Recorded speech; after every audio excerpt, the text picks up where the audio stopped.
everyone, and thanks for being here. Welcome to the Town Council Public Input Session, February 29th, 2020. Can I get a roll call, please? Oh, right here. Dennis Bradley. Right here. So we have a forum. I appreciate all of you coming out this morning on Saturday. Before we get started, I would like to take a moment to recognize our new town manager, John Posey, who's in the background. He'll be taking his seat on March 9th, I believe, so we're looking forward to that. So, as you all know, we are contemplating ordinance change with regard to parking of trailers, boats, recreational vehicles, motorhomes, etc. on town streets. And we thought rather than asking people to spend 3 minutes talking about it at a meeting or writing in to voice their opinion, that we would have this session where you can speak freely, as long as you need to speak about what you want to speak, pros and cons, and we can gather that information in a more of a collaborative dialogue as opposed to you speaking and us not talking. So before we get into all of that, Councilman Grossman has put together a presentation that's going to give kind of the background of how we got to where we are and what is being proposed. And then following that, we'll open it up to comments, concerns, questions. And I would ask when we get to that point in time that the first time you speak that you identify yourself so we know who we're listening to. I'd like to know if we can postpone to March 9th. No? Okay. All right, so our moderator today is our Vice Mayor, Steve Bennett. I had gone through, let me just go through purpose here. I wanted to self-educate myself on topics. So I had collected, when this came to the forum here, that I said, okay, let me go find information for my own benefit. When we decided to have a workshop, I decided, hey, I can take what I have and roll it into a presentation to get everybody up to speed on what has transpired elsewhere as in addition to K-12. So today I want to go through why the topic, review the current code restrictions and limitations that we actually have on the books, review options others have implemented, and then open dialogue. I'm one of these people that like to steal from others, so that's a philosophy I have. Never invent something that's already been dealt with. So when I've gone through material on this particular subject, obviously you got two schools of thought. You got people that says, hey, place restrictions, and then you got others that say, no, I want no restrictions. So here's what I have with regards to putting restrictions. Why somebody would say that. Neighbors, people don't want to see the boat sitting in front of them, near them, or wherever. Impact to available parking. We have a parking issue. Whether this really impacts to the degree it's a problem is for us to discuss. A narrow street access, emergency vehicles, and roads sometimes become one way. And it's really even trucks or whatever. If you park on the side, all of a sudden you got to wait for somebody to come. And we have that issue in various parts of our town. And lastly here, anyone, since there's no restrictions, can park in front of your house and even from out of town. Jesus, parking here, I'm going to park my boat over here and save money. How much that's done, I don't know. But I'm just saying that's what I have read on various topics to say why I want to place restrictions. When I get over to the cons on why restrictions will hurt, obviously it's inconvenient to the boat and RV owner. That's a given, all right? Visitors bring boats, hurts tourism. If I can't park, I may elect to go somewhere else. No convenient place to park or store, unless people open up venues for that.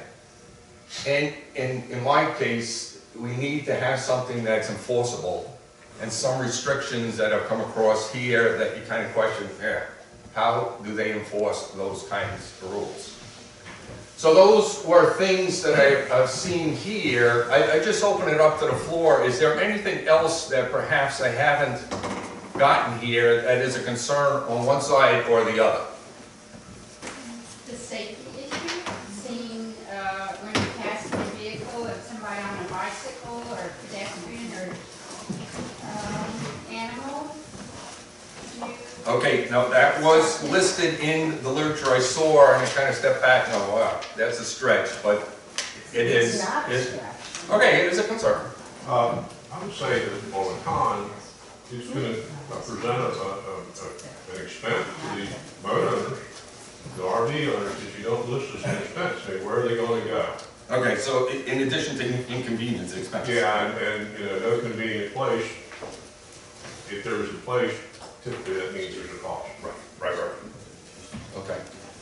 Yes, sir. My name is Jeff Hockenstein. I live on California. I do have a boat. I stored it in front of the property most of the time along the seaside road. But I like to bring it and park it in front of my house when I'm in town on the weekends. It can be there for a couple of days. Okay, we'll talk options. So, We'll talk options. So if I'm looking for the pros and cons that you got. I don't see golf carts up there. We're talking, I don't see golf carts up there. all right, we'll There's a talk what the safety- state ordinance covers, okay? All right. So coming back to pros and cons, anything else anybody want to contribute as an adder or comment? Yes? Andrea Price, aesthetically, it looks awful. Okay, so that's where I would fall number one, okay? But even visitors to the town, Okay, it looks awful. In your opinion? In your opinion, Yeah. yes. Okay. And in others' opinion, I've talked to people who have come into town and said, why are these boats and vehicles here? Anyway, I'm going to interrupt for the first time now, and I appreciate people identifying themselves before they talk, but we're not here to argue this. We're here to gather information, so I want everybody to respect everybody's opinion. I don't want anybody calling anybody out for their opinion. We want to hear what everybody has to say and take that in as opposed to having an argument. okay, so let's move on. You know, there is two schools of thought here. So let's talk current restrictions in our town code. We actually have the words that we prohibit in any public street, public right-of-way for more than 48 hours. That's on the books right now. But the question is enforceability. We didn't have, since we're a Dillon rule state, the local governments can pass ordinances only in areas where General Assembly has granted clear authority. They have not, until now, done that. So in reality, regardless of the words, they weren't really enforceable. Okay. All right, so in 2019, we had petitioned the state, and they did allow, by passing their ordinance there, state law, that now authorizes the town of Cape Charles to regulate or prohibit parking on any public highway, and these are the particular subjects that they have listed. Now, this is a generic opening. They have the listing of the various towns and counties that are involved, and believe it or not, there's not a whole hell of a lot of them. There are, I'd say, 2 or 3 counties, and then there's about a half a dozen towns, one of which, the towns and cities that were now involved. Okay, so that is now on the books. Question. Yes. This ordinance here is going to be, is it going to be a state law that you're going to enforce, or are you going to have a local ordinance? We're going to have local because it allows us to now control our streets. And it's the same, they have the same thing. We have no prosecutor that's going to prosecute this. That's right. This is, if you know, because we've gone back and forth, Sambo, over the years with things that get parked on the streets and what can be enforced and not. This, this ordinance that we have in draft, I did it, okay? It's just a generic, you can't park anywhere in Cape Charles. And I'm talking about all of Cape Charles, not just the historic district. So it's very generic, and our idea here is to get feedback about what you think about any sections, any place, yes, no, whatever. But we don't own the streets in Cape Charles. They are part of Virginia's secondary street system, okay?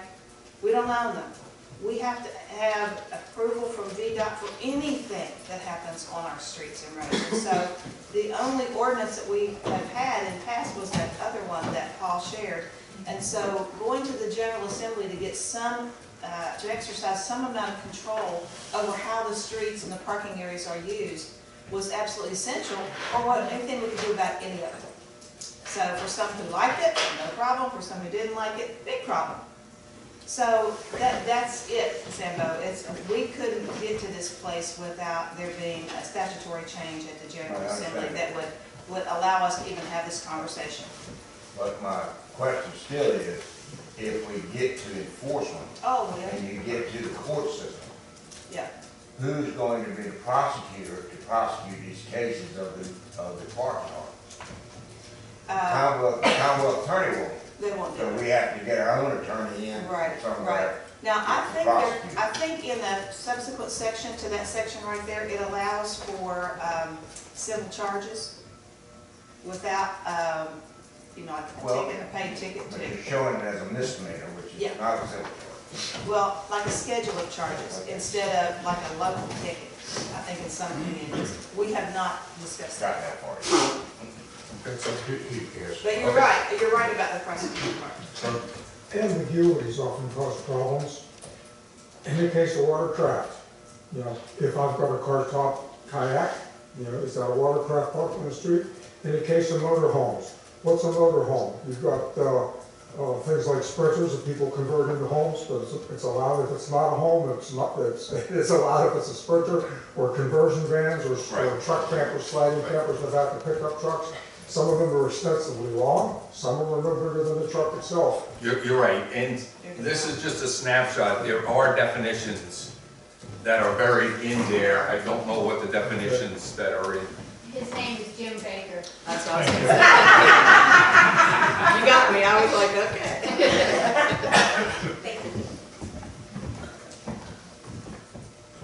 All right, so solution spectrum from my perspective.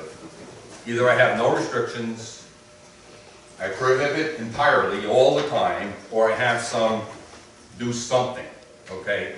And the do something piece is what I wanted to go find what others have done. And that's what I want to share with you, just as examples to promote some thought process here. All right, so the first one is, we had talked about before we brought to council to get the dialogue rolling, once we had the authority. So initially, it was brought to council by Councilwoman Burge to start the discussion. And it kind of flared for a little while until we calmed everybody down and say, no, we're not there to make a decision yet. But this is one example that I had pulled and we used from Vienna. It prohibits on public roadways for any length of time exceptions for loading or emergency kind of conditions. Okay?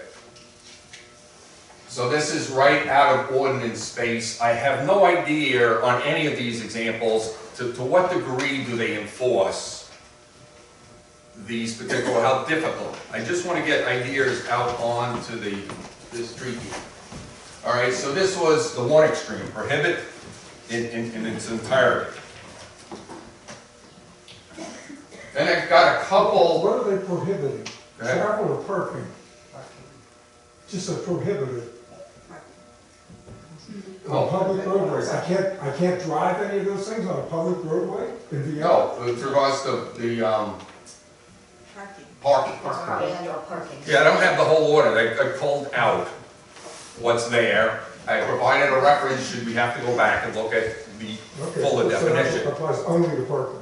Correct. It says that on the bottom, at the bottom, it says parking of watercraft, boat trailer. Yeah, that's the section that's being referred to in their ordinance. Parking watercraft, boat trailers, etc. I'm sorry, I didn't identify myself before. I'm Bill Ballard. The question I have is, I presume that it means that is a vehicle with 3 or more axles, and it is restricted is over 12,000 pounds. It doesn't mean watercraft over 12,000 pounds or motorhomes over 12,000 pounds. Yeah, some of these ordinances encompass more than just the I RV. understand that, but the question I'm having is that most watercraft are not going to be over, and trailer are not going to be over 12,000 pounds. Does that identify the first 3, 4 items, or does that identify only the vehicle with 3 or more axles? Oh, I have Vienna's ordinance. I have Vienna's ordinance here with me, and so the definition of restricted vehicle, Bill, that's what you're looking for, Yeah. right? Okay. In Vienna, at section 13.2, restricted vehicle means watercraft, boat trailer, motor home, camping trailer, or any other trailer or semi-trailer, regardless of whether such trailer or semi-trailer is attached to another vehicle, semicolon, any vehicle with 3 or more axles, semicolon, any vehicle that has a gross weight of 12,000 or more pounds, except school buses used on a current and regular basis to transport students, semicolon, any vehicle designed to transport 16 or more passengers, including the driver, except school buses used on a current and regular basis to transport students, semicolon, and any vehicle of any size that is being used in the transportation of hazardous materials as defined in Virginia Code 462344. All right, we'll have to come back and identify specifically what is entailed. The purpose here is prohibit on public roadways any length of time. That's the thought from the end, all right? That's the one extreme. All right, so now I have time limits for on-street parking and a couple examples here. Again, no idea on a degree of enforcement or difficulty enforcement here, but Virginia Beach has words to the effect, no recreational equipment. Now forget boats, trailers, no recreational equipment on public streets right away for more than 3 hours. Okay?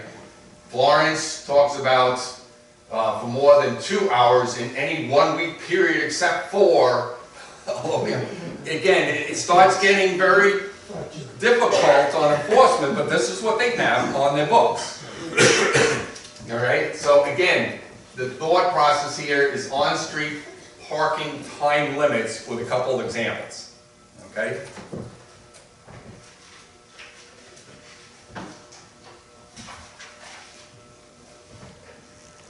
Okay, another example coming from Oceanside and Cape May. Again, no vehicle stored upon the street. A vehicle is considered stored when it is left standing upon the street without having been moved for more than 1/10 of a mile within 72 consecutive hours. In reading their problems, and you can see how difficult this gets, they had proposed initially standing for a particular period of time, and people would move and would move.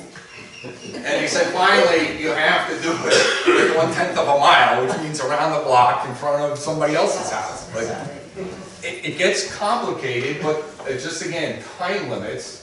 When you get into Cape May, they get into, on any street, longer than 24 hours. So they have a time limit. So there's a whole variation with regards to time limits. Okay, then you get season. Go ahead, I'm sorry. Just a comment. When you talk about measuring whether or not somebody's in compliance, in those communities which have a much broader tax base, they can afford to put whatever they think is appropriate in terms of enforcement monitoring. This town doesn't have anywhere near that capital, just to kind of put it in perspective. Yep, you're right. You're right. All right, so Oh, by the way, that was the point. strike everything he said. All right, so banned during the summertime, I have a lot. All right, so new regulations prohibit parking on residential streets June through September 30th. Okay, then they open it up in the winter season, October through May 31st, but imposed directly in front of your property. All right, now again, in our case, many of our homes in the historic district have a 40-foot, you know, and some even less, but that becomes difficult, you know? So again, now you can get into seasonal.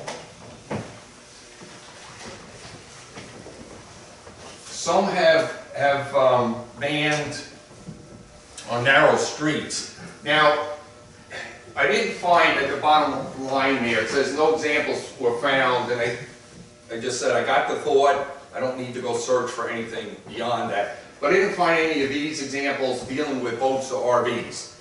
But there are restrictions on parking on streets, and it depends on your width. Some streets 30 foot, and nobody can park on that, regardless of what it is.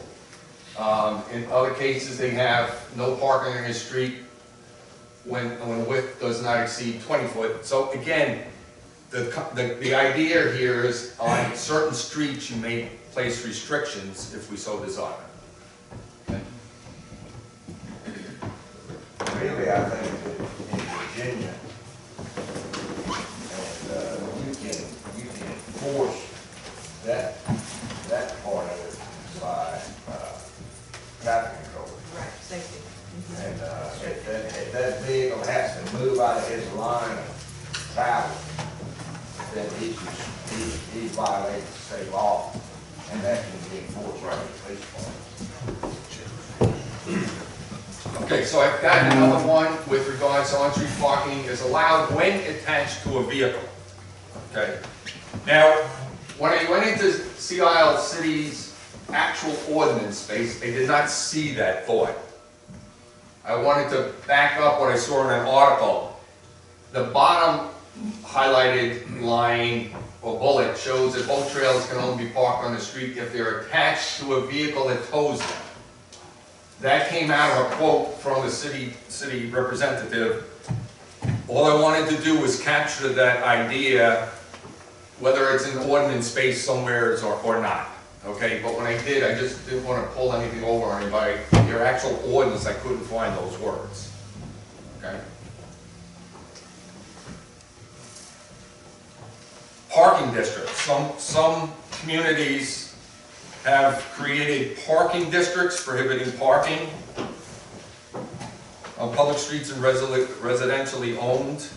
And again, there's a number of exemptions. If I have to come up and load, they allow 48 hours or what have you. Why 48 hours and not 3 hours? It is what it is.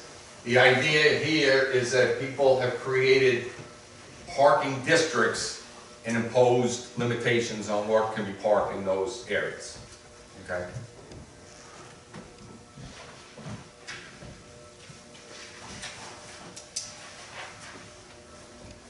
All right, so I've run out of what I had pulled as an examples. Again, coming back to our discussion, no restrictions, prohibit, and then doing something that we had presented as examples here, or some combination thereof, that is really open for discussion.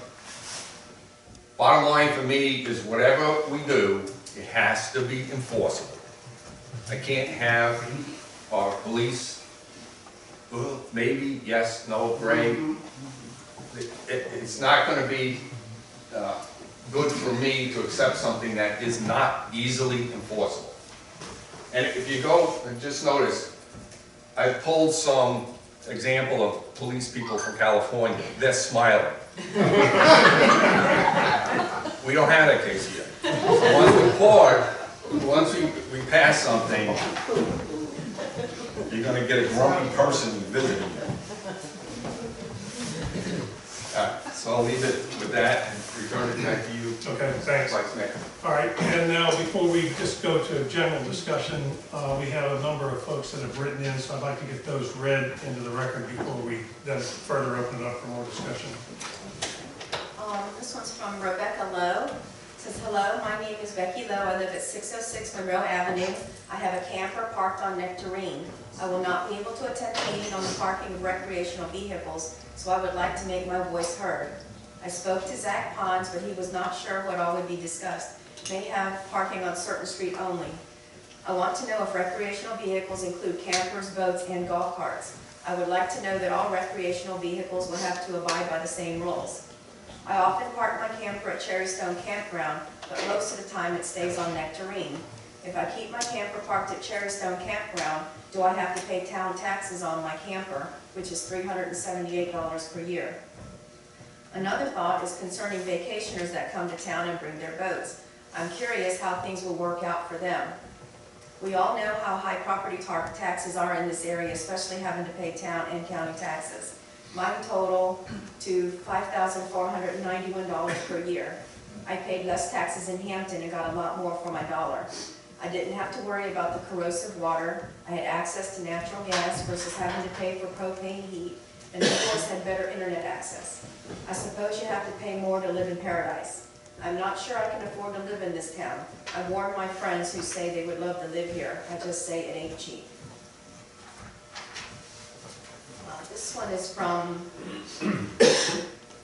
Gilbert Summers at 600 Monroe Avenue, and they wrote, "Too many RVs and boats parked on streets, dangerous on narrow streets." From Laura Dove, who owns a house at 535 Monroe Avenue.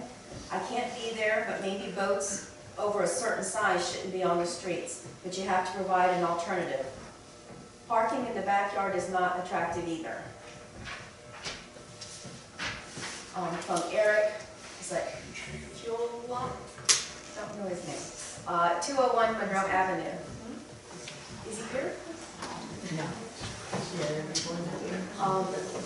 It says, "Dear Chairman and Council members, the purpose of this meeting is to discuss the vehicle parking situation in the historic district of Cape Charles. Unfortunately, I am traveling abroad and respectfully ask you to read this letter to the attendants of the meeting. Over the years, I noticed that boats and other vehicles were parked for months on my street, Pine, that do not belong to any residents. This is not acceptable and creates a prejudice to the community. This issue should be addressed and remediation enforced. I favor to let residents to park their boats in front of their houses or at a near convenient location and to charge the visitors a right to park, especially during the summer season from Memorial Day to Labor Day. Some streets may be restricted to boat parking for security and safety reasons. The town should then provide a convenient location, free for the residents and a required fee for the visitors. Why free for residents? We pay town real estate and asset taxes, and we are required to maintain at our own expense the front of our house that technically belongs to the Department of Transportation. In many beach communities, visitors pay for parking. Visitors' cars and golf carts should pay parking on Bay Avenue. The revenues would offset some of the costs for security and safety currently financed by resident taxpayers. I hope the resolutions the town will take will provide fair solutions for the residents and enforceable, clear rules and regulations for visitors." From Stephen Fox. "In considering the recreational vehicle parking on town streets, I offer for your consideration this perspective on motorhomes and RVs. If not restricted in town, and especially on the beachfront, the town risks becoming a free alternative to established campgrounds. Example, Cherrystone, site approximate to Bridge Tunnel entrance and Kiptopeke State Park. We have already experienced several incidents of overnight parking of such vehicles on the beach." And this is from Karen and Rick Lowe. "We are the owners of 101 Tazewell. It's a vacation rental, but we use the house in the off-season and love the town. We understand both sides of the issue, but feel it might be difficult for town visitors who have boats and golf carts to find a place to put them. An additional consideration is whether the town wants to take on the enforcement of such an ordinance. Since this is a water-oriented community, we would expect that bringing water-related devices might be important to some visitors. We are also concerned about the full-time residents who have boats and should enjoy the right to park them near their homes. The base storage facility has only 4 spaces for boats, and none are available as they are in such high demand that renters pay for months and years in advance. We understand that during the summer, all the extra cars make street parking challenging for residents, but that is part and parcel of towns that rely on seasonal tourism." All right, so now we'll continue with, and you can either offer an opinion, pro or con. You can ask a question, which I'm not sure we'll be able to answer, but we'll do our best. But, so we could start, you would raise your hand and we'll recognize you in turn. Yes, ma'am. Diane Davis. My concern is in reference to people who own rental properties and the vacation rentals. And what we know that in front of our homes, we know that property does not belong to us. We knew that years ago. But some people evidently is not aware of that. So when I'm in one situation I know where they have a vacation rental, maybe 10 people can stay in that place at one time. You have 2 long pickups with a trailer carrying a golf cart. Now those people could be here for 1 and 2 weeks. So people in that area basically will have to find somewhere else to park. Okay, like I said, we would do that. And others will, but the thing is, when they're there that long, it's not that they have, in other areas, I know they do not allow that in larger cities, okay? But the concern, of course, besides with tourism, we're making money off of it. But we got to look at everything and how to take the people who live here all the time. Now, people who own some of these properties, they're not here, so they don't see what happens for people in those particular areas. By one of the churches, there was a boat that was parked there for months, and it stayed there, of course, so that took away some space for the people that are parked in that particular area. So it's not like you purchase this property and you can just park your trailers and things there, it stays there while you are back in your regular home and all. And I think some of this has been used quite often. And as I walk Cape Charles, I see some of these vehicles and things that's just been sitting there over a period of time, whether it's a boat, the long trailers or whatever. So it is a disadvantage. So something I think should be done. Years ago we didn't have this problem because we didn't have to have all the tourists. And some of these things we couldn't do that. But we're doing more now than what we used to do. Period. That's all for right now. Thank you. Just a clarification. The purpose of this meeting isn't to arrive at a conclusion, it's to provide input for later discussions. That's correct.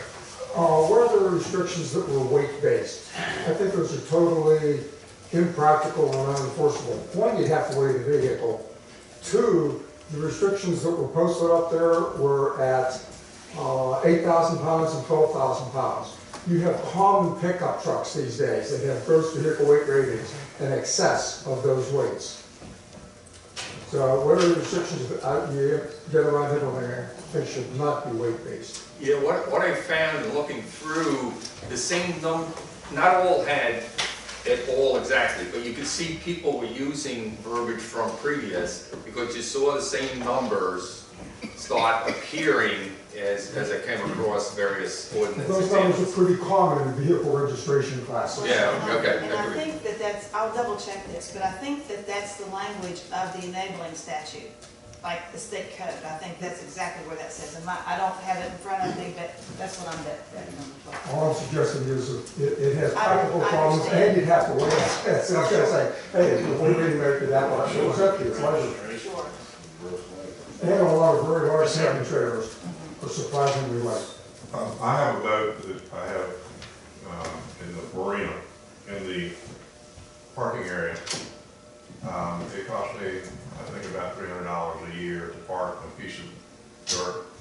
I have to go over a ditch, get into it, pretty much ruin my trailer, but it's the only place to go. Without an alternative, it's impractical to ask people to park elsewhere. I think that I understand all the issues of being an eyesore and all that type of thing, but what we're talking about today is going to be more detrimental to the residents of this town than anyone else. I would suggest that the solutions that you all should look for will be to include some sort of tariff on the visitors as opposed to being on the residents.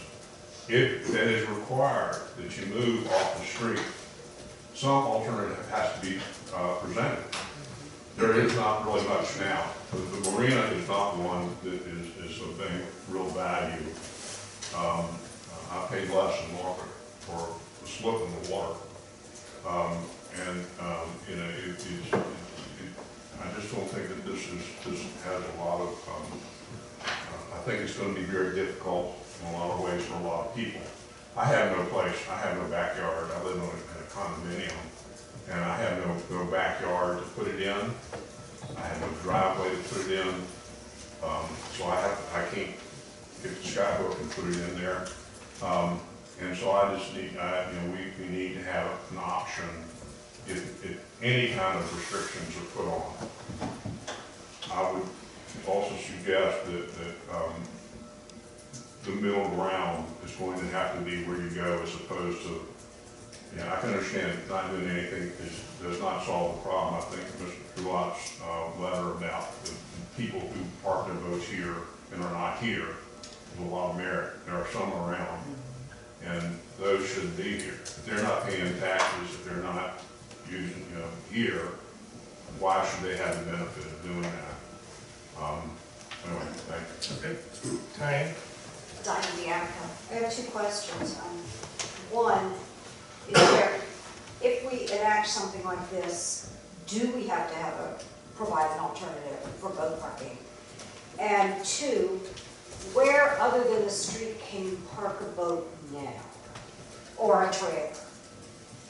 So, well, I can answer one.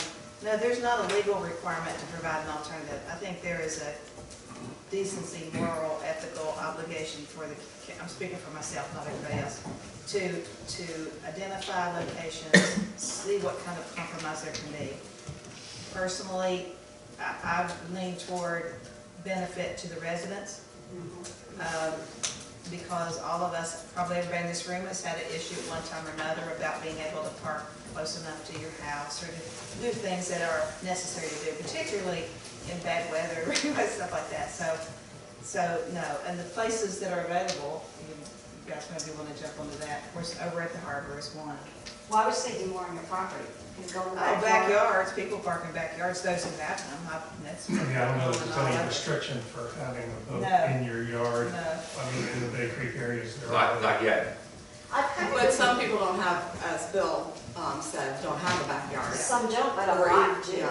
Yeah. And I noticed that people are not parking other than on the street. But I think a lot of boats could be off the street if they went into backyards. So you tear up your backyard, huh? No, I know where mine I is. do, I want to hear first. My name is Jeff Ottenstein again.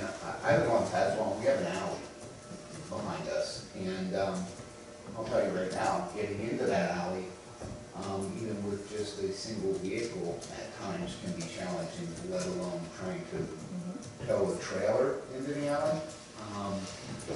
And back it up. And then back it in. Well, what I did was I rearranged the fence that was falling down, so I put clamshell back there. And I now have a parking area. But I park my vehicles a lot there because I'm 2 blocks from the beach. And if you were to actually charge to park at the beach, I guarantee I wouldn't have parking on my house. Sorry, that's the point. The other challenge with the alley is you need to have ready access by emergency vehicles. And that's, in some cases, the only place to do it. Or maintenance vehicles like garbage collection, things like that. So there's a yeah, we're safety issue. not saying you can park in No, the no, alley. I'm just. That Having they do have to be, that's they all. have to be clear, yes, sir. My name's Ted Belkowski. I live at 654 Run Road. I've had my house in Cape Charles for 12 years. When I came here 12 years ago, police chief Sam came to me. He's very, very nice. I live right on the corner of Fig and Monroe, so my boat was parked and people would come down and couldn't see the traffic coming in. So Sam asked me to please find a place to park my boat. Well, I went to Mountain, and we all know Mountain's situation now. I've been renting a spot there for the past 11 years, and that's where I keep my boat. But I don't know whether I'll be able to do that this year. I have a neighbor that parks his boat right next to me. I never have a problem with his boat. We get along great.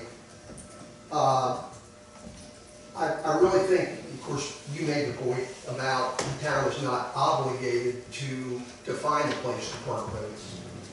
But what brought most of us, or brought me to the Eastern Shore, was fishing. And that's what brought a lot of people here.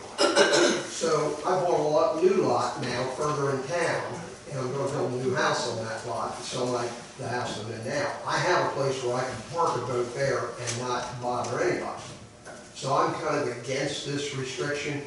I'd really and truly like to see you do something about speeding. I think the number one problem in this town is speed. People fly up and down the streets. So before you tackle the boats and the RVs, I'd love to see you tackle speed. Let's get the lady in the back for a second. It's Jane McKinley, and I live on Tazewell. There are a couple of comments that I want to make in response to things that have been brought up.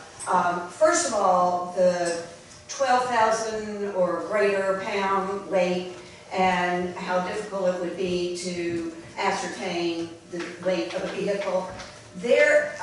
My thought thinking is perhaps we could look at size. And actually, I noticed in a couple of the regulations that were put up there, they referred to a 16-passenger vehicle. And I'm thinking that we need to include that as well, or these large vehicles that are parked, and there's one that I pass every day, and it's very much of an obstruction in the roadway. I don't know if it's a 16-passenger, but I went out and measured it, and it is 7 feet wide, 33 feet long. So perhaps that would be a better way to define the size of the vehicle when you talk about other vehicles greater than, equal to or greater than the size. So that was one thing. The other thing I would like to reiterate, the safety. I think that is something that should be recognized, that, and not only for pedestrians and bicycles, but for cars turning. When you turn, and if there's a large vehicle right there on the edge, you can't see around it to see if there's another car coming, and if there is, there's not enough room for you to be able to pull into that side street. So safety is definitely important. And I also agree that the town should provide, at least for visitors, at least for residents, if they are not allowed to park their large vehicles in front of their house, a place where they can park it at an affordable cost. Yes, ma'am. I'd like to speak to the safety issue. I live at 215 Monroe Avenue. In our block, we have 3 people, including my husband, who have needed ambulance service.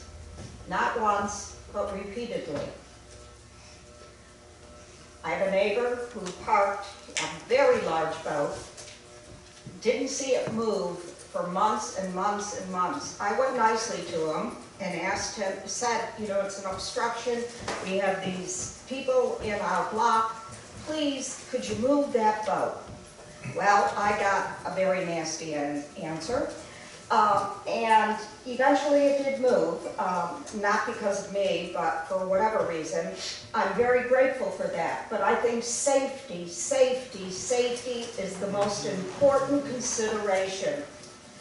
Even with people parking their cars at the end of streets, like Monroe, that end at a T at the park, people park at that turn. And for an ambulance or a fire vehicle coming through, they cannot make that corner. They cannot make that corner. And so I beg of you to please do something about the parking on the streets of large vehicles, and also if you would make no parking at the T's of those streets. Any vehicle, because it is a safety hazard. And fortunately, so far, emergency vehicles have been able to get through. But God forbid that it happens, that a vehicle is parked there or a boat is parked there, and an ambulance has to go around the block or whatever and not get there in time for an individual. Thank you. Yes, sir. My name is Phil Getkin. I live at the corner of Jefferson and Nectarine, and I just want a couple things. I think right now, I don't think we really have a major problem. I mean, there's oversized vehicles that are blocking an ambulance, that's a problem. But in terms of a smaller boat or RV or whatever on a street where there's plenty of room, this time of year I don't have a problem with that. Now in the summer, I think we have a seasonal problem. And I want to give you a couple of examples. So on Jefferson, right next to where we are, around the corner, there is a rental house. And as Ms. Davis alluded to, for the week or 2 weeks around Labor Day every year, there's a group of individuals that come there with 3 trucks, 3 trailers, 2 golf carts, and they have a 40-foot frontage with no off-street parking. So not only are they parking in front of her house, they're parking in front of the next door neighbor's house, they're parking in front of the next door neighbor's house. So we're a little fortunate right now is that every lot is not built, but that's coming rapidly to an end. And most of the lots on our street are 40-foot with no off-street parking. And it's going to become more and more of an issue, especially as we attract more and more rental people. Across the street from me, a property is being renovated. There's an accessory dwelling unit, and there is a house that's going to be fixed. That person has a pontoon boat, a utility trailer, an RV, a truck, and another vehicle. It's not a problem now, but when these lots are filled in and he has an accessory dwelling unit that he's renting, it's going to be more of an issue. Going south on, final example, is going south on Nectarine from our house, there are 2 consecutive duplexes that have 40-foot frontage, no off-street parking. One of them is being renovated, the one furthest away from us. But when the last person that rented there, and then this is half of it, so they had a 20-foot frontage. They had 2 trucks, 2 boats on trailers, one of those being really big, and they parked in front of it, like Ms. Davis was saying, on the church, in front of the church, which is their right to do. But the other duplex closest to us, they don't have boats, but they have lots and lots of cars there. And someday they may decide they want to have a boat, and that's their prerogative. So I like when of all the examples you put up, I think we do have a problem, and it is particularly during the summer. But the Avalon, New Jersey example that you put up there, where we could make some sort of restrictions during the summer, because that's when it's really an issue, to me. Yes. Dennis McCoy for Bay Creek, just to put my comments in perspective. I have occasion to come into the historic district to do town business, and during the winter months, there are oversized vehicles parked in front of town hall that impacts my ability to park to do town business. There is a problem during off-season. One thing, and go back to Ms. Bird's comment, it may not be a legal requirement, but if you don't allow it on the street, and it sounds like there's some need to restrict it, you have to give us an option. And an option that makes sense. I mean, it isn't way away, it's level, you can get into it, get out, and it's reasonably priced. I wouldn't say it should be free, but I would, for those people who are parking on the street, it's a bitter pill to swallow, and all of a sudden you have a fee to have to pay to be able to use something that, may not be worth a whole lot of money. Maybe you have a little dinky boat that's costs $1,000, $2,000 if you're paying $200, $300, $400 a year for that. The option may be to get rid of the boat, which means you've gotten rid of a tax-based item. And so I think that those are things that you have to think about. An option for other people might be, we'll go find some place, a lot out in the county. It's off the tax roll because it's not here anymore. So you're losing that money. And, it is inconvenient, and, you know, it's not a good thing. Yeah, I hear you, and Councilwoman Byrd stated it, and I'll state it as well for me, that, you know, I think we do have an obligation to, if we're going to do this, to propose an alternative for people with boats. What that is, we haven't come up with yet, but I do think, Jim in the back. Jim Holloway, 403 Tazewell. I just wanted to ask the council sort of a probing question. I know that Cape Charles Main Street, I'm not sure whether the council has started addressing parking. I know the Main Street organization has been looking at that now for months. In those thought meetings and things, has that topic come up of the town having a place that the town could purchase? And then the tax base would actually help maintain it. That people could actually park their recreational vehicles there and get them off the street. I don't know if we've entertained that at this instant. I think, Jim, the only thing I can remember is when we first started talking about whether we would ask the General Assembly for the authority to even have this kind of ordinance, that issue came up right away. Well, where would people put their boats? What would the options be? And so it was kicked around a little bit, but no, not anything with specificity that I recall. But we, all along have said, we feel like there needs to be an alternative. Yeah, some alternative, but not a specific, go buy X piece of property or you pay for rental over here. And also the benefit of residents being versus visitors. So that because you are paying taxes on that vehicle, there's some advantage that a resident would get versus a visitor. So I know several people brought that up, so we definitely have that down as one of the factors as well. Nancy. Hi, Nancy Proto, 607 Pine Street. And first of all, I don't envy you at all trying to come up with a solution to this. I might be right up there with cats, but Dog leashes. but I am happy to, pleased to hear that we're putting the benefits and the needs of the people who live here and whose home is here, you know, above the tree. Yes, we value our tourism and we need the tourism, but for those of us who live here, I'm pleased to hear that they're leaning in the direction of making this more acceptable to the residents. That said, one of the concerns I heard, and I don't know if this is true, and I think some kind of middle ground is going to be the ultimate solution to this. But the established parking district, I don't know if that's someplace off of Stone Road or someplace else. One of the solutions I have heard, which I would have a concern with, is that in the narrow streets, I agree that's a safety issue.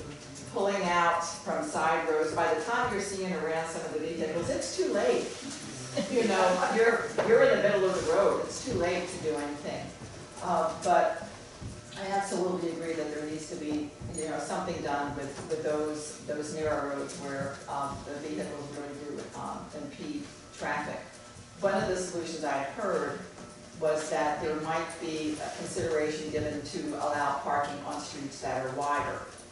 And my street, Pine Street, may be considered a street that is wider.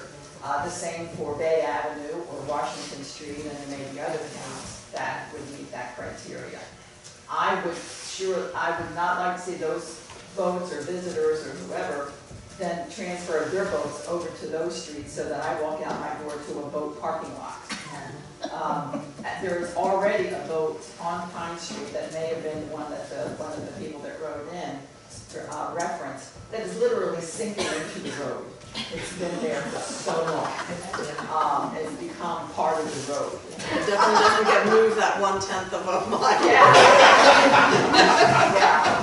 You know, and I have also heard that there are people who know that there's no restrictions for boat parking, who are not even staying in Cape Charles, do not live here, but park their boat here. And then wherever it is they want to go, they come and pick up their boats and off they go.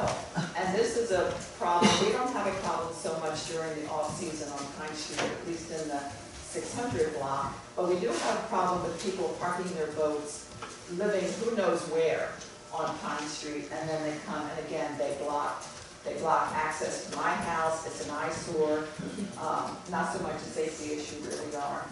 But anyway, there's just I would like to hear more about parking district, how the town council is defining. Yeah, right.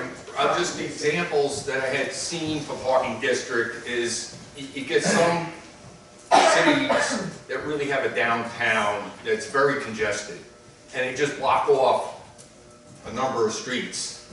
But that doesn't mean you can't take that concept and say, okay, we have these particular streets, if you go to the narrow streets, and actually consider that as part of your district. So there's flexibility that I've seen, but most were just cordoning off.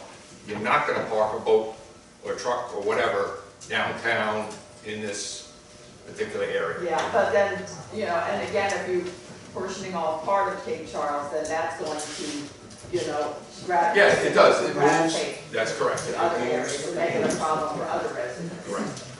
I'll get to you first. There's in the back there. Barbara Grossman. I'll be honest, I do not think Cape Charles should be a parking lot. And I think in many situations it is. My thing is, if you can afford a big boy or big girl toy, you need to be able to take responsibility for it. The idea of, you know, a parking area. When you come down Stone Road and you hit the golf cart place, right, that parking lot looks horrible. Welcome to Cape Charles. You know, for a while, Brighter Height had the garden market there, so at least it was something. That looks terrible. So are we going to shift that and just go further up Stone Road or something and have all these boats, RVs that are maybe not taken care of? It's not an introduction, or the introduction I want to Cape Charles.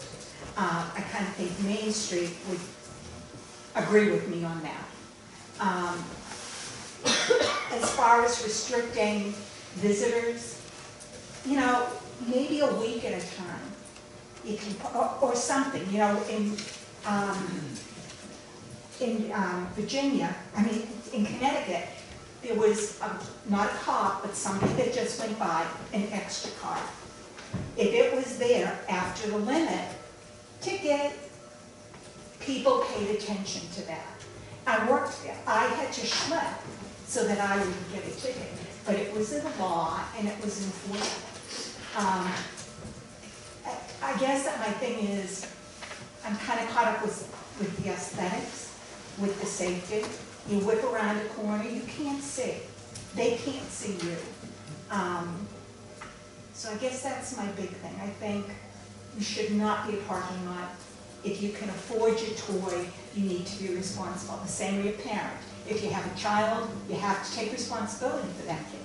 And it gets expensive, but it's still the responsibility you took on when you birthed a child, bought a boat, whatever.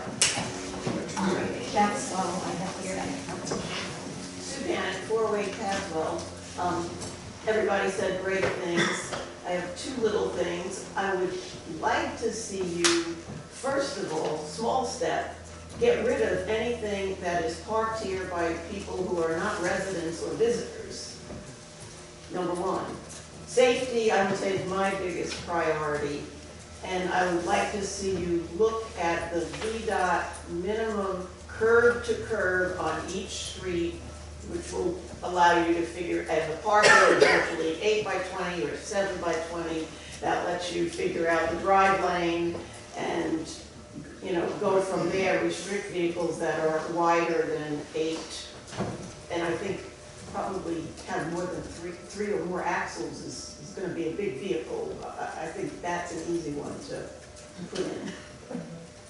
So I think we actually have a parking study somewhere in the bowels of the town hall where every street was measured, every block of every street was measured for how many parking spaces there would be. And pretty generous ones. I think they were like in the, I don't think they were 10 by 20, but you know how it used to be 10 by 20 on Mason Avenue. So something like that. And it allowed, as Sambo's mentioned, for no parking at the ends of streets. And Andrea, as you mentioned too, it took that into consideration, so maybe we can find that as a good starting point. Behind Diane and Diane. Diane Davis. For some reason, I always thought that at the curb where that yellow painting was, I was thinking that that was the cutoff where we should not have been parked there. I thought that has always been in the right. I think you're right, you're right. So what we need is everybody to have a driving test before. There's an idea. Everybody from Cape Charles has to take a driver's A refresher driving.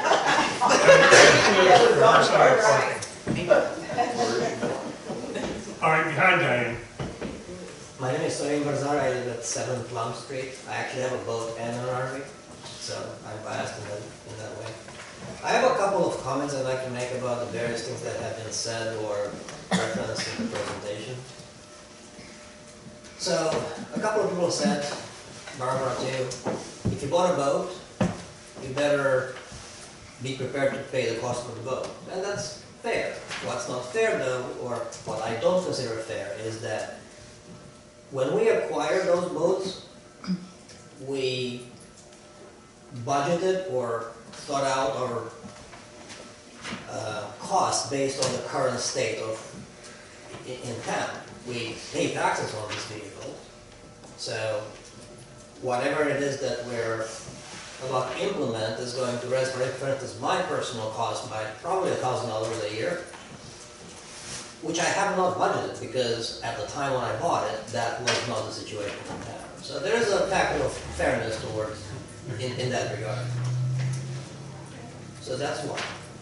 People mention safety in a number of ways, and we're talking about RVs, boats, and trailers. Most of these are just as wide as a dually truck. I measured it today. So I measured my boat. It's a 21-foot cuddy cabin. It's 8 feet wide. My truck is slightly over almost 7 feet, and a dually truck with a dual axle, dual tires on the same axle is 8 feet wide. So why is the boat or my camper more dangerous on the street than a dually truck? And if it's not, which it isn't, then are we going to ban or apply these rules to those trucks as well? How about moving trucks? How about delivery trucks? How They don't say parking in our apartment. So We're just taking comments. right. By the way, as far as the size of the problem, today I drove through the entire town, street by street, and I counted all the vehicles. Today there were 15 boats and 3 RVs parked in the entire town. Out of those vehicles, 2/3, I don't have an exact number, were small boats that are actually just as narrow or even narrower than a small car, than a compact car. Maybe there were 5 vehicles today in town that are wider than a regular car. So, how big of a problem do we have actually? I haven't done this exercise in the summer, but based on my memory, maybe it's 3 times more vehicles. So, do 45 boats during the summertime justify this? I don't know. I guess it's something to consider. So obviously, every problem is in the eye of the beholder, the severity of it. So, and we've got, from one end to the other of the spectrum on this. So that's why we're having this meeting. I'm not quite done yet. I'm not quite done yet. Sorry. A couple of people brought up aesthetic. So, I'd like to point out that that's in the eye of the beholder. I mean, I personally dislike garden gnomes, but I'm not asking the town to pass an ordinance banning them, or pink flamingos on the garden, or golf carts for that matter. So, I understand that some people don't like the way the boat looks on the street. Some people do. Where do you draw the line? How many people have to hate something in order to put an ordinance in the books to ban it? Because, I don't know, somebody doesn't like boat sparklers.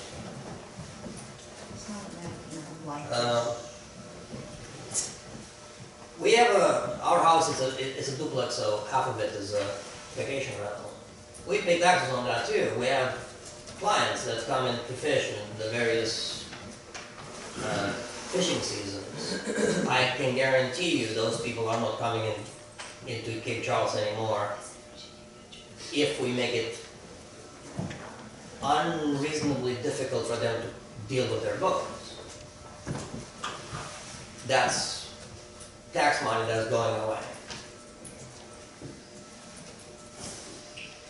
I'm looking at my notes here to see, I'm not going to mention the things that already have been said, so it should be obvious to everybody which way I'm leaning here, so I'm not going to repeat the things that other people that share my opinion said, but I agree with those. Oh yeah, so there was one other thing about, so we keep talking about boats, but there is another component. RV travelers, so if we go to one of the more extreme solutions where we ban parking altogether, making it really difficult for people that actually own RVs to come in, even come into town, I'd like to submit the fact that most of the RV travelers are people of means. They come in town, patronize the restaurants, the shops, and they are a tight community, where I should say we are a tight community. We have forums, and we basically blocklist towns. So there are some towns in the northeast, the northwest, that did something like that. They enacted very aggressive bans. In their case, they were trying to prohibit homeless from living in RVs, and the side effect was that people traveling in RVs were basically driven out of town. So those towns are now marked on our travel list as don't go, don't bother. You're looking at lost revenue as well. So that's all I have to say. Thank you. Yeah, my name is George Ferguson, and as I look around here, I'm the only person in here that's from here. And I can remember growing up in town, Paperboy and all that stuff, where there were no boats on the streets. We were lucky if we even had a boat. But when I'm listening to this, if you have a boat, you will find a place to put your boat, whether it's in town or outside of town. You're not going to give up your boating privileges. But I think there are some restrictions should be, like by the town office, which was mentioned. I think it's almost a fire hazard there. The way the boat across the street is parked, there's nowhere to park there. And then also Randolph Avenue coming in town. That's a heavily busy street. And if you're visiting, you know, I think we've got to find an alternative for them to put their boat, but be allowed a certain time limit, 15 minutes or something, to load your boat, unload your boat on Randolph Avenue, because you have a lot of vacation rentals there and stuff. But as an alternative, I was sitting here thinking about parking. It is a problem. But I think those two streets, Randolph and the street by the town offices, are probably the main concern. And also, over at the Oyster Farm, there's a big parking lot there that's never used. It is used occasionally, but I wonder if an arrangement could be made with the town in the owner of that parking lot, temporarily, maybe a year or something, and give the town time to look for an alternative. I was thinking over at Patton Field, y'all don't know where that is. When you go across the hump, the Little League baseball dugout, Yes, yes. that was called Patton Field growing up. But anyhow, if that could be leased from the owner and turned into a parking lot for boats.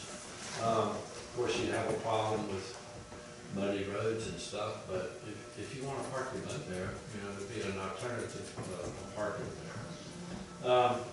And that's all. I'm still looking to be able to have 2 chickens in town.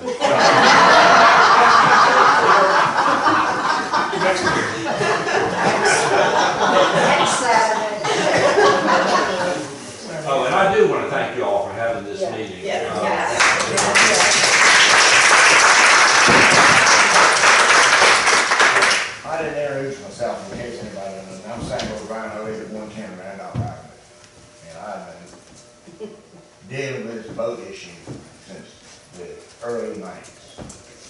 used to have a boat.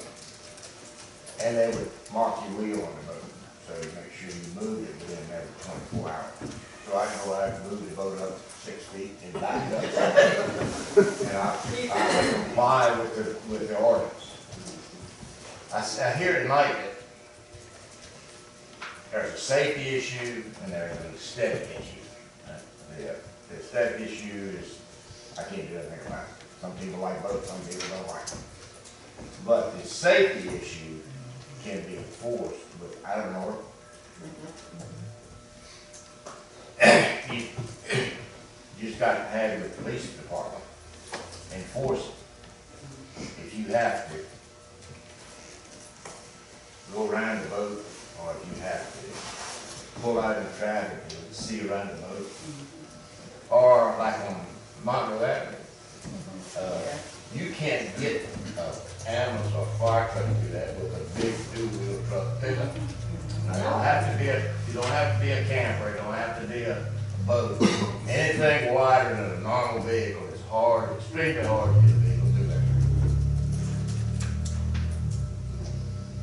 Having been on both sides of the fence as a police chief here, I've had issues with that over the years. And you have to address it then. If they used to have a guy out there had a flatbed record that sit out there in the truck, you couldn't even get through there. So that too. Yeah. But that's how you have to do it. You know, a new ordinance for parking is not gonna help that issue.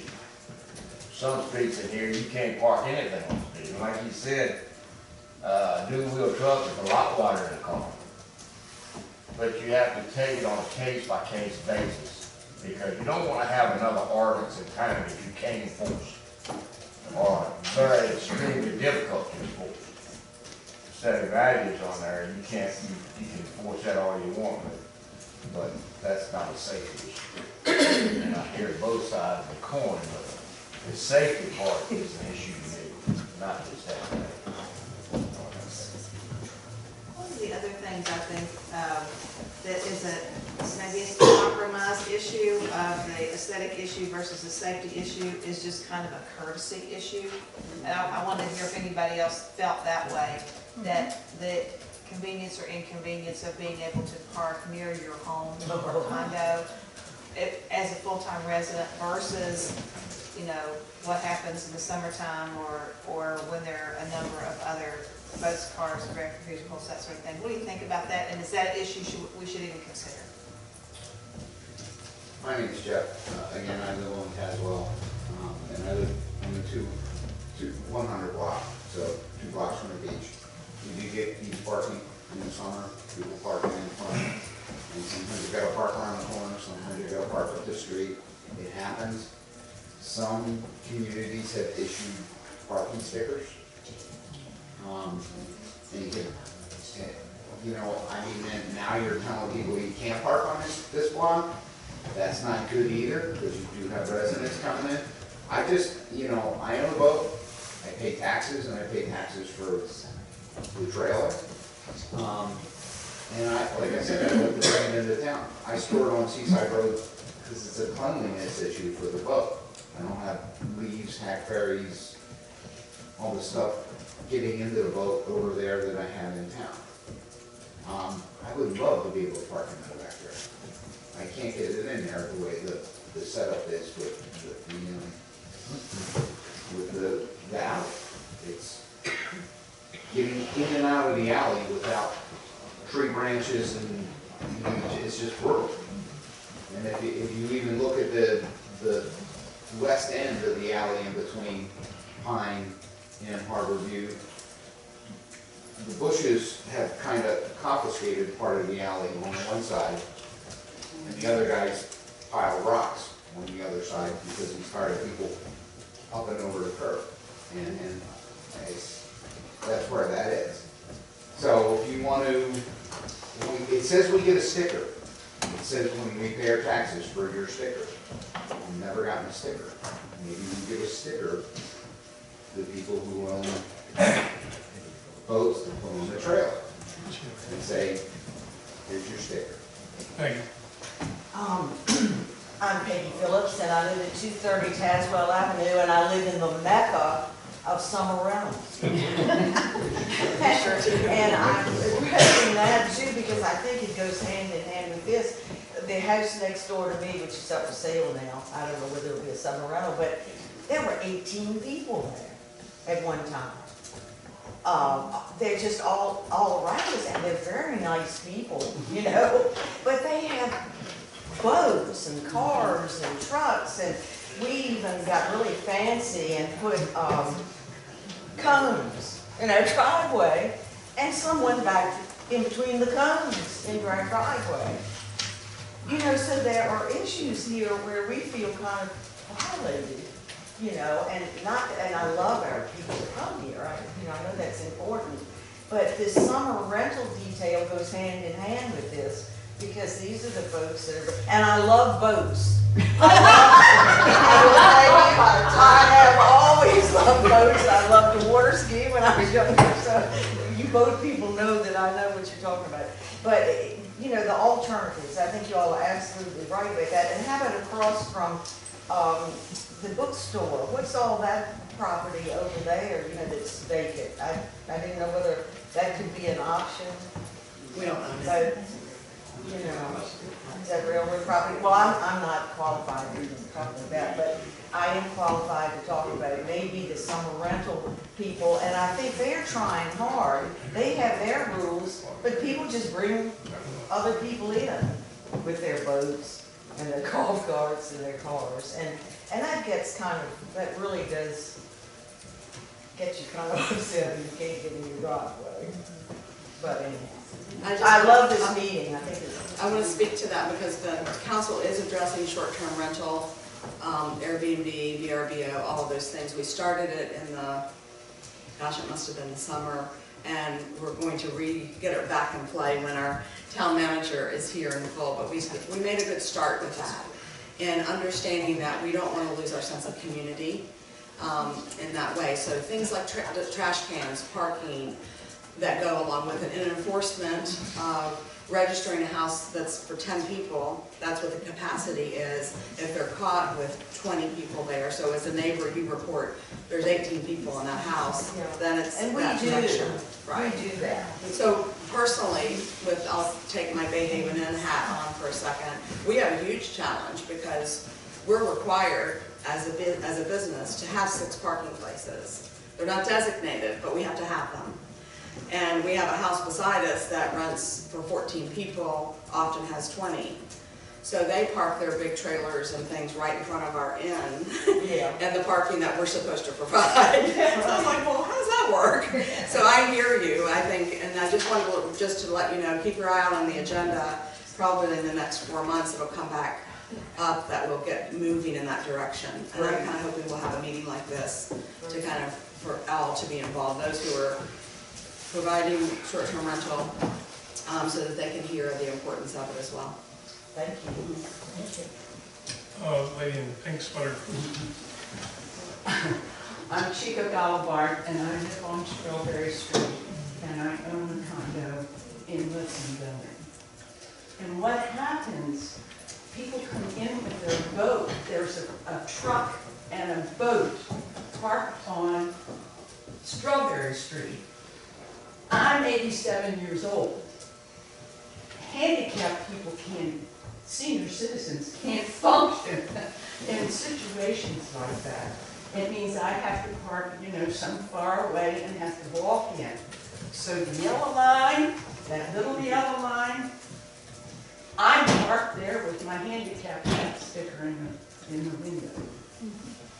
And when you think of how many senior citizens are living in this community, safety is really, what you're hearing is safety is a real issue.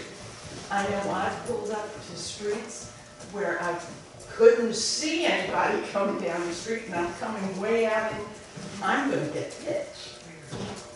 And I love the community, but I do think you have a lot of senior citizens that you have to think about. And I love boats. I think people have alluded to this, but nobody said it outright. When we moved here in 2015, if you had said to me there's a parking issue, I would say, yeah, I do not like backing in on Mason. To me, that would have been the entire parking issue in the town. But things have changed so much since then. And I think we need to appreciate, they're gonna change a whole lot more in the next 5 years. So anything that is working now is not gonna work much longer. So we really need to keep our eye on the long term also. But we always have to keep our eye on the people who live here. That's the most important. I agree with Diane. But because the fact, many of the houses now that are being built, they are vacation rentals. It is happening, because this is where we've come, so I do agree with that. And with Peggy, I think it was Peggy, as somebody mentioned about the driveways being blocked, that's a parking violation, isn't it? Yeah. Okay, so you everybody took off driving, of course, I had to get licensed, so you know you don't block driveways, so that's an issue that should easily be solved. Okay, and I do appreciate this discussion that we are having. Okay, just the thing is that whatever decisions are actually made, that these decisions are enforced, and that we do not play favoritism with people. A couple of comments. Aside from the moral right thing to do and finding a solution for it, restrict, I think you ought to continuously ask yourself, if this restriction exists, what are people going to do? Because the law of unintended consequences, you're going to get things you don't expect, and you're going to get things you don't like, you're going to get things people here don't like. The discussion here, I found a little problematic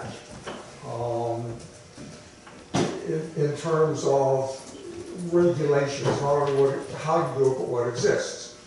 My background includes, I had a Coast Guard captain's license for 20 years, trailer and bigger boat that I've seen any place in the streets in town for those 20 years. I currently have a CDL, so I understand a lot of the laws and restrictions and things, concerning this stuff. There have been a lot of objections to big boats. DOT regulates the size of vehicles. Makes no difference whether it's a camper, a motorhome, a boat, a utility trailer, a little two-person car, or a truck on the road. They all come under the same height with size restrictions with appropriate licenses. There was a question about vehicles with 16 passengers. 16 passengers is a magic break for where you do or don't need a CDL license for certain things. A large motorhome, you're talking about vehicles costing typically between $250,000 and $750,000, and you can spend more, you can spend less if you get used. A person with the most basic of driver's license and no experience can go out there and get a 40-foot plus motorhome that won't hold 16 people, just by definition of the law, but they can drive it with no CDL license. They can park it on the street.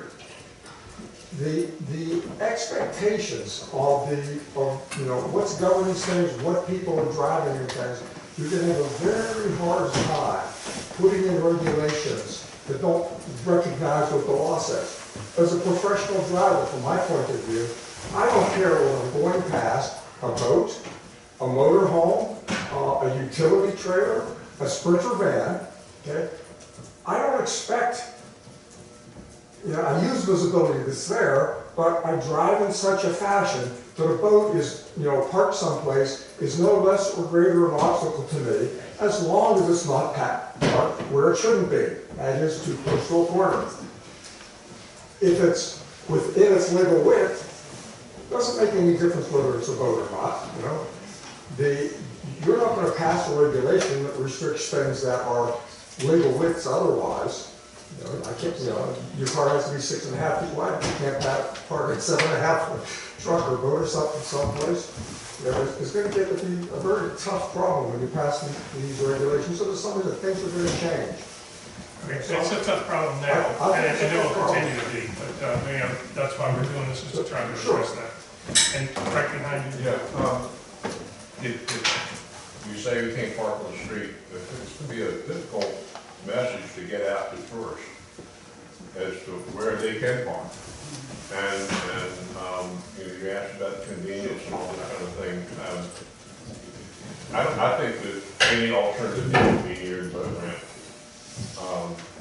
And because you know, that means they don't have to go through town, they don't mess up, they don't clutter up the street, even for loading and unloading.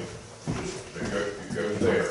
But there has to be some way to get that message out to the people who are coming in. And I think it's going to be very difficult. All right, Peter first. LD Davis, I live at,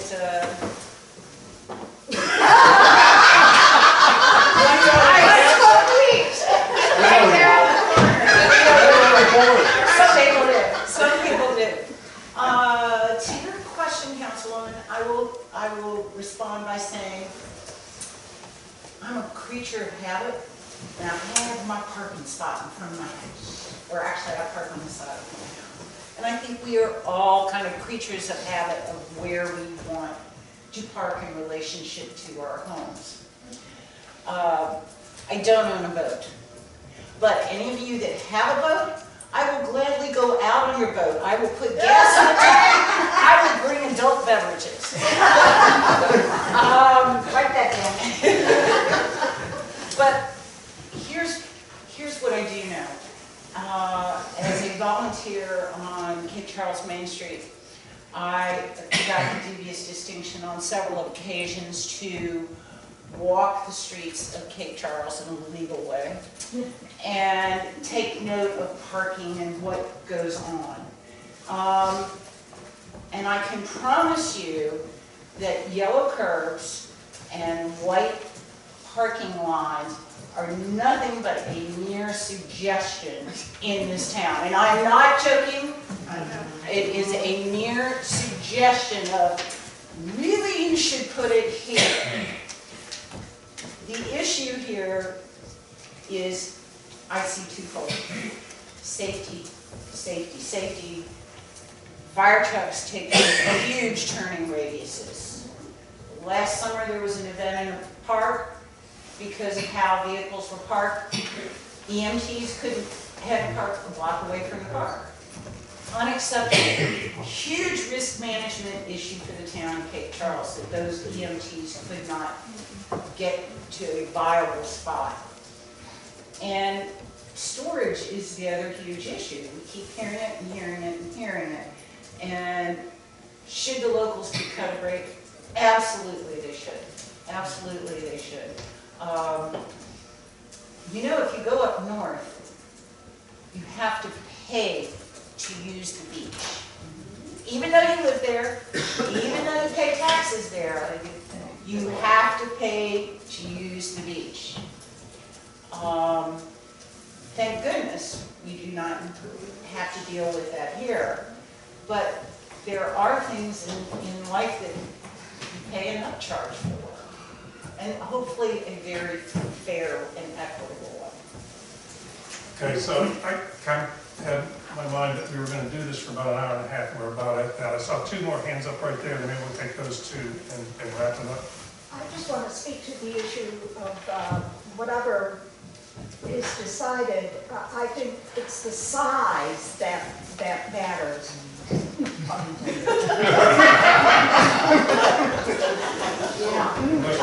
Sorry about that. But I'm just thinking in terms of